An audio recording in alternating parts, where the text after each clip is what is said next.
This copy is for your personal, non-commercial use only.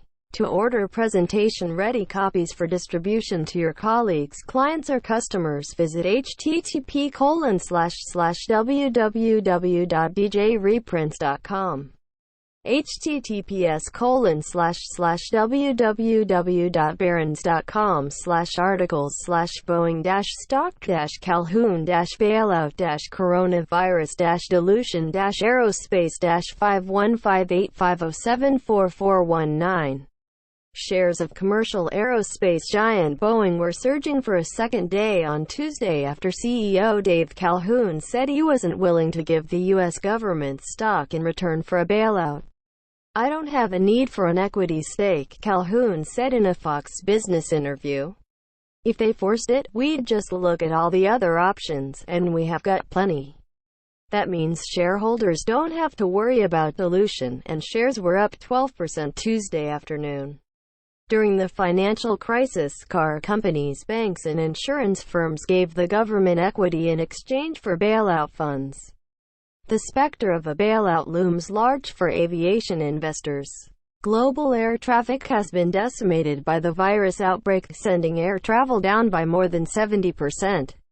The impact of COVID-19 on company cash flow is significant.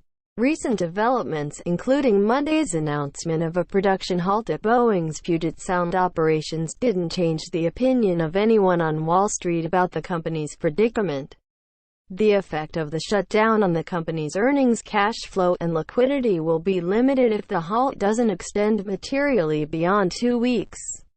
S&P debt analyst Christopher DeNicolo wrote in a Monday evening research report, "Boeing's 2020 earnings and cash flow will already likely be very weak due to the continuing MAX grounding and would decline further if it receives material order deferrals or cancellations due to the coronavirus." Boeing management thinks it can return the 737 MAX grounded since mid-March 2019 to commercial service by mid-2020. Considering the impact COVID-19 is having in the state of Washington, we would not be surprised if the Boeing facilities were shut for a longer period. Canaccord Genuity analyst Ken Herbert said in a Tuesday research note, "While the demand environment remains the key risk for the aerospace cycle, this move does add the potential for further disruption into the supply chain." The aerospace sector was riding Boeing's coattails on Tuesday, up about 13%. Supplier stocks that Barron's tracks have been hammered down 50% year-to-date, worse than the drops of the S&P 500 and Dow Jones Industrial Average.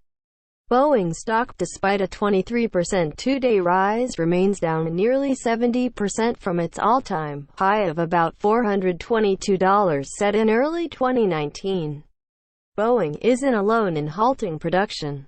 Airbus Air France is also halting production in some French locations to sanitize facilities. France, along with 5 other countries, had more than 20,000 confirmed COVID-19 cases. Write Al Rood at allen.rood@dowjones.com. Copyright 2020 Dow Jones & Company, Inc. All rights reserved. This copy is for your personal, non-commercial use only. Distribution and use of this material are governed by our subscriber agreement and by copyright law. For non-personal use or to order multiple copies, please contact Dow Jones Reprints at 1-800-843-0008 or visit www.djreprints.com.